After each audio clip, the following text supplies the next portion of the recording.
If you're using it that often, how does it still carry the same weight and the same meaning?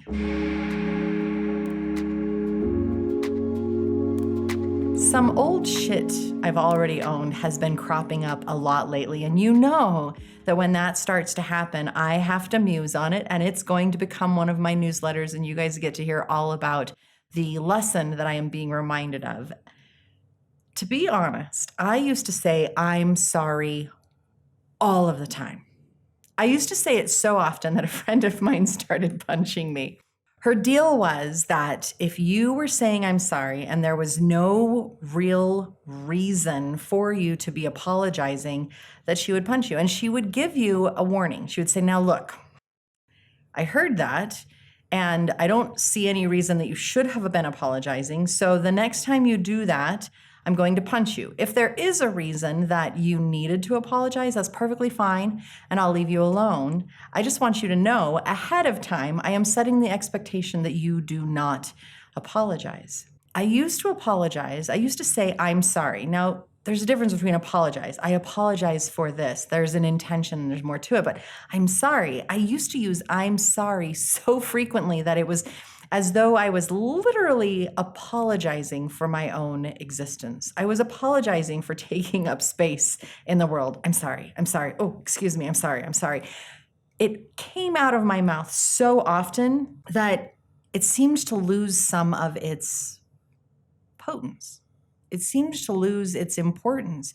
When I then needed to say I'm sorry to somebody, it didn't mean as much because I used it so often. I'm sorry, I'm sorry, I'm sorry, I'm sorry. If you're using it that often, how does it still carry the same weight and the same meaning? I'm sorry can be used so often that it's almost as though our human existence is an inconvenience to the people around us. But is our existence that? Like, are we really an inconvenience to those around us, or are we a gift to what's going on? Now, in my experiences lately of reevaluating the words I used, I've reevaluated and versus but. Instead of saying I love you, but it's I love you and, or I'm sorry, but I'm sorry, I apologize, and let me explain. Taking some ownership of stuff. I can versus I can't. I can't do that. Okay, but can you? What can you do, and how can life be better? Because I can, I am, I will, I'm so much better. When I start to look at I'm sorry, it seems like it's just this new thing that is so excited to shift again. It means that I'm paying even more attention once again to what I'm saying, thinking, and feeling. So the words that I like to use now and the words that I'm excited to embrace, instead of I'm sorry, my favorite is now thank you. Let me give you a couple of examples. So when I'm really emotional and somebody checks in on me, hey, how you doing? I'm sorry, I'm just emotional. No, it's no longer I'm sorry. I do not need to invalidate my feelings and minimize the fact that I am emotional. Instead, I can say, I'm emotional. Let me talk about it. Do you have a minute? Are you okay talking about it? Or, hey, I really appreciate you taking the time to recognize that I'm struggling right now. Thank you for being present while I'm emotional and dealing with whatever is going on. It used to be that when I was passing somebody in the store, I would say, oh, I'm sorry. You're just passing them in the store. There's no reason to apologize for passing them in the store. When you're passing them and you both move to the side, it's, hey, thanks for giving me a little room. I hope you have a fantastic day. Thank you. Instead of, I'm sorry for existing in the same space that you're existing. We are all humans. Let's love each other. And it's perfectly fine to do that. There have been times that I've missed words in a conversation, and I do have a little bit of a hearing challenge. So I used to apologize all the time. I'm sorry, I'm sorry, I'm sorry. What was that? I'm sorry, what was that? Instead, now I say, hey, I apologize if I missed some of the words in our conversations, and I really want to thank you for being patient with me when I ask you to repeat what's going on. Thank you. There may be a sorry in that, and yet I'm explaining what's going on for me so that then I can say, thank you for repeating that. I really appreciate your patience with me. When giving someone condolences, somebody lets me know that they lost a loved one, a pet, or a job, or their home. It's really easy to say, I'm sorry, and yet it's not my fault.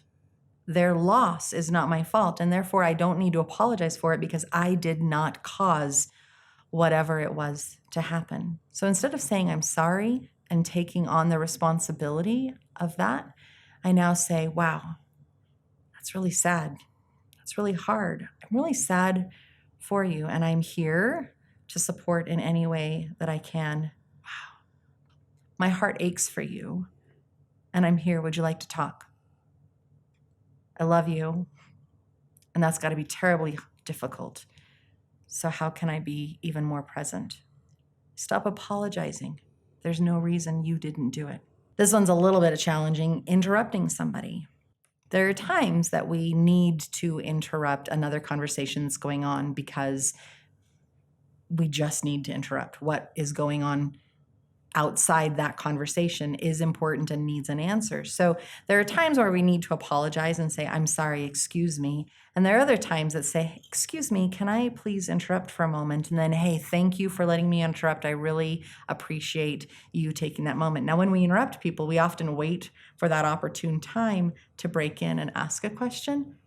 Sometimes I'm sorry is absolutely the right word. And sometimes thanking them for letting you step in for just a moment is more of an appropriate answer. I am a stickler for being on time. Absolutely 100%. It drives me nuts. If I'm not 15 minutes early, I'm actually late. So I often call people and I say, hey, you know what? I'm going to run a little bit later. I'll send a little text. Hey, I'm going to be a couple minutes late. I'm really sorry. And then when I arrive, it's thank you so much for being patient. I really appreciate you waiting for me. Let's dive in and get moving. And even then, most of the time when I say I'm going to be late, I end up being right on time. The fun thing about switching I'm sorry to thank you instead, or finding a different word or a different phrase, means that I am more aware of my vocabulary. I am more aware of the words that I use, and I get to put a new intention behind them. So instead of apologizing for my existence, now I'm saying, oh, yeah, what do I really feel in this moment? How can I be more connected to both myself and the person that is receiving this? And then that means that when I do say, I'm sorry, it carries a lot more weight because I really am sorry. I apologize. I'm excited to see how life shifts. I'm excited to see how my mentality shifts and see if I find a little bit more positivity and joy because there's a deeper intention to the moment and the words that I'm using.